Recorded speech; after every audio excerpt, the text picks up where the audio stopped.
जय हिंद दोस्तों, नमस्कार। उम्मीद करता हूँ आप सभी अच्छे होंगे। इस वीडियो में हम 15 और 16 जुलाई 2026 के करंट अफेयर्स के जो भी क्वेश्चन बनते हैं कवर करने वाले हैं। वीडियो को शुरू करते हैं। सबसे पहले हम बात करेंगे अंतर्राष्ट्रीय पॉइंट के बारे में। हमारा पहला पॉइंट है भारत, ऑस्ट्रेलिया और कनाडा, इनके बीच में ACTIP त्रिपक्षीय साझेदारी हुई है।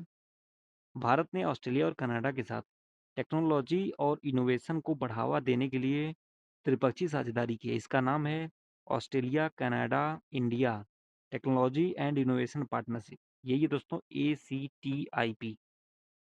इसका उद्देश्य है आर्टिफिशियल इंटेलिजेंस जो AI है, इनोवेशन और सिक्योर सप्लाई चेन को मजबूत करना। जो क्रिटिकल मिनरल्स हैं जैसे कि लिथियम, कोबाल्ट और निकिल, इनके क्षेत्र में सहयोग बढ़ाया जाएगा। इन खनिजों का उपयोग किया जाता है बैटरी, स्पेसक्राफ्ट और रिन्यूएबल एनर्जी टेक्नोलॉजी में।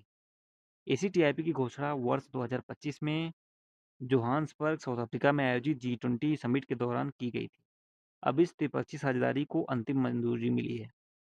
अगला पॉइंट है वर्ल्ड इंटेंजिबल इन्वेस्टमेंट रिपोर्ट 2026 में भारत की सबसे तेज वृद्धि दर है। दोस्तों WIPO, world intellectual property organization और लुइस बिजनेस स्कूल द्वारा वर्ल्ड इंटेंजिबल इन्वेस्टमेंट रिपोर्ट 2026 जारी की गई है। ये रिपोर्ट का तीसरा संस्करण है। दुनिया की 15 सबसे बड़ी अर्थव्यवस्थाओं में इंटेंजिबल इन्वेस्टमेंट की सबसे तेज वृद्धि भारत में दर्ज की गई है। 2023 में भारत अमूर्त निवेश बढ़कर 78.2 बिलियन अमेरिकी डॉलर हो गया। भारत ने 7.9% की वार्षिक वृद्धि दर्ज की है।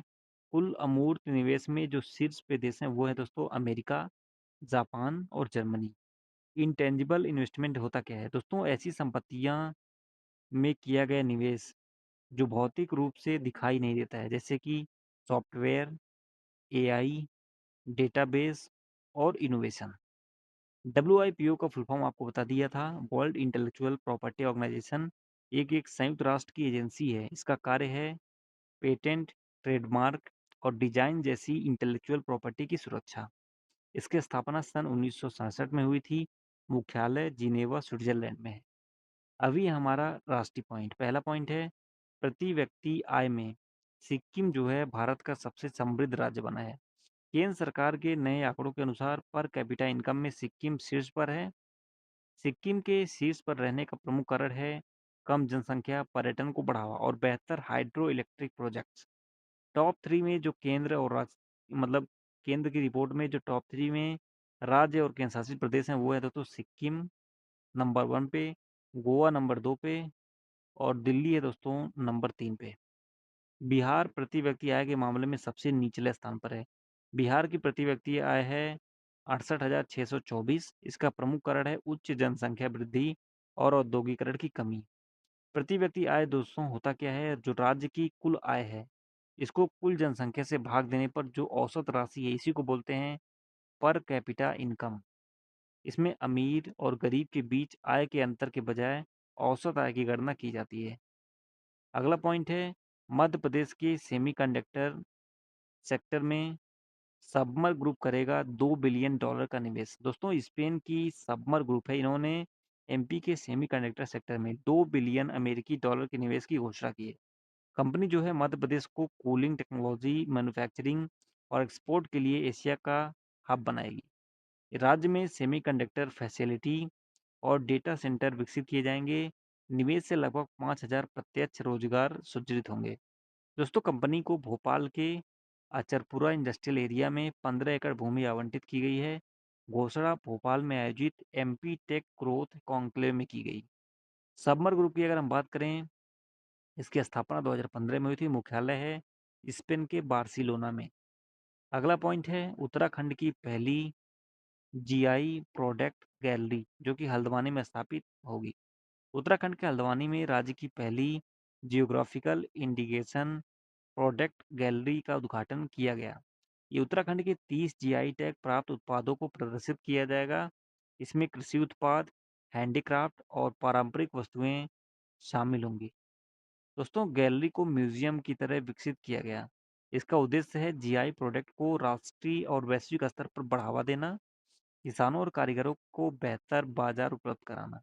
हाल ही में जो अन्य जीआई टैग मिले हैं वो दोस्तों राजस्थान का जोधपुरी मोजड़ी, गुजरात का है ऊंझा जीरा ऊंझा सौंफ। ऊंझा जो है भारत की सबसे बड़ी जीरा मंडी है। ठीक है।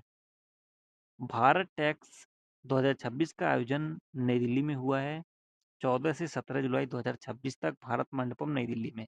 भारत टैक्स दुनिया का सबसे बड़ा ग्लोबल टेक्सटाइल एक्सपो है। इसका उद्घाटनकर्ता केंद्रीय कपड़ा मंत्री गिरिराज सिंह ने किया। आयोजक भारत टैक्स ट्रेड फेडरेशन और वस्त्र मंत्रालय द्वारा। इसका उद्देश्य है भारतीय टेक्सटाइल इंडस्ट्री को वैश्विक मंच पर प्रदान करना। इसके माध्यम से व्यापार और इंटरनेशनल पार्टनरशिप को मजबूत किया जाएगा। खेल से संबंधित पॉइंट है। Kranti Gaud Lord's test honour board पर नाम दर्ज कराने वाली पहली महिला गेंदबाज बनी है। दोस्तों भारत की तेज गेंदबाज हैं क्रांति गॉड। इन्होंने लॉर्ड्स क्रिकेट ग्राउंड के टेस्ट बॉलिंग ऑनर बोर्ड पर नाम दर्ज कराया है। उपलब्धि हासिल करने वाली पहली महिला क्रिकेटर बनी हैं क्रांति गौड़, जो कि मध्य प्रदेश से संबंधित हैं। भारत और इंग्लैंड के बीच जुलाई 2026 में खेले गए जो पहला महिला टेस्ट हुआ, उन्होंने 5 विकेट लिया और 5 विकेट हॉल के कारण उनका नाम लॉर्ड्स बॉलिंग ऑनर बोर्ड पर दर्ज किया गया। Yastika Bhatia Lord's batting honour board में नाम दर्ज कराने वाली पहली महिला क्रिकेटर बनी है। यास्तिका भाटिया इसी टेस्ट में शतक लगाई। वे लॉर्ड्स बैटिंग ऑनर बोर्ड के नाम पर दर्ज कराने वाली दुनिया की पहली महिला क्रिकेटर बनी हैं। इंग्लैंड की सोफी, इन्होंने भी 5 विकेट लेकर सेम अपना काम किया है। और Indian women tour of England 2026 एकमात्र टेस्ट मैच था। इसके बाद टी20 और ओडीआई सीरीज का आयोजन होना है। दोस्तों लॉर्ड्स क्रिकेट ग्राउंड को होम ऑफ क्रिकेट कहा जाता है।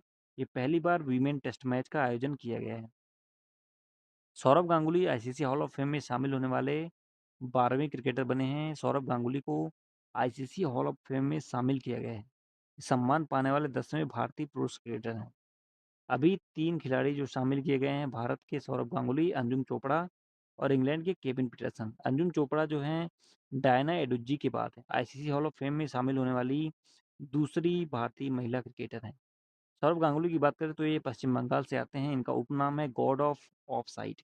बीसीसीआई के अध्यक्ष रह चुके हैं 2019 से 2022 तक। आईसीसी हॉल ऑफ फेम की शुरुआत हुई थी 2009 में। आईसीसी के 100 वर्ष पूरे होने के अवसर पर इसको शुरू किया गया था। किसी खिलाड़ी को सभी प्रारूपों से संन्यास लेने के कम से कम 5 वर्ष बाद इसमें शामिल किया जाता है। अगला पॉइंट है हमारा वैज्ञानिक और तकनीकी प्रगति से संबंधित। डॉक्टर सौम्या स्वामीनाथन, इनको रॉयल सोसाइटी लंदन की फेलोशिप मिली है। दोस्तों ये दूसरी भारतीय महिला वैज्ञानिक बनी है जिनको रॉयल सोसाइटी लंदन की फेलोशिप मिला है। मई 2026 में उनका चयन किया गया था। ये फेलोशिप प्राप्त करने वाली पहली भारतीय महिला वैज्ञानिक प्रोफेसर गगनदीप कांग थी। गगनदीप कांग को 2019 में फेलोशिप मिली थी। दोस्तों डॉक्टर सौम्या स्वामीनाथन हरित क्रांति के जनक एम.एस. स्वामीनाथन की बेटी हैं। वे एम.एस. स्वामीनाथन रिसर्च फाउंडेशन की चेयरपर्सन हैं। वे प्रसिद्ध बाल रोग विशेषज्ञ हैं। उन्होंने टीबी, एचआईवी और पब्लिक हेल्थ के क्षेत्र में रिसर्च किया है। वर्ष 2019 से 2022 तक डब्ल्यूएचओ की चीफ साइंटिस्ट ये रह चुकी हैं। रॉयल सोसाइटी की बात करते हैं तो ये विज्ञान के क्षेत्र की दुनिया की सबसे पुरानी और प्रसिद्ध एकेडमिक्स में से एक है, जिसकी स्थापना 1660 में, मुख्यालय है लंदन में, यूनाइटेड किंगडम में। महत्वपूर्ण दिन की बात करें तो अनिवारा स्थानम वार्षिक उत्सव, इसका आयोजन तिरुमाला श्री वेंकटेश्वर मंदिर आंध्र प्रदेश में किया गया है और ये उत्सव कर्कटक संक्रांति के अवसर पर मनाया जाता है। दोस्तों कर्कटक संक्रांति जुलाई माह के दक्षिणायन की शुरुआत से संबंधित है। मूल रूप से मंदिर के फाइनेंशियल ईयर की शुरुआत का प्रतीक है। इस अवसर पर मंदिर की आय, व्यय और संपत्तियों का हिसाब रखा जाता है। ये धार्मिक परंपरा आज भी जारी है। आंध्र प्रदेश की अगर हम बात करें तो यहाँ की राजधानी है अमरावती। यहाँ के मुख्यमंत्री हैं एन चंद्रबाबू नायडू। राज्यपाल हैं एस अब्दुल नजीर। विधानसभा की 175 सीटें, लोकसभा की 25 सीटें और राज्यसभा की कुल 11 सीटें हैं। दोस्तों आपको आंसर कमेंट करना है।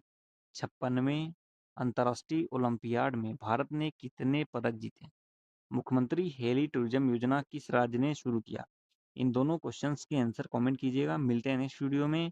तब तक के लिए पढ़ाई करते रहिए। वीडियो अच्छी लगी है तो वीडियो को लाइक करें। चैनल पर नए हो तो चैनल को सब्सक्राइब करें और वीडियो को ज़्यादा से ज़्यादा लोगों तक शेयर करें। कमेंट सेक्शन में अपनी राय ज़रूर दीजिएगा सो दैट कि हम उन पे थोड़ा अपना वर्कआउट कर सकेंगे। Thank you so much. Bye bye.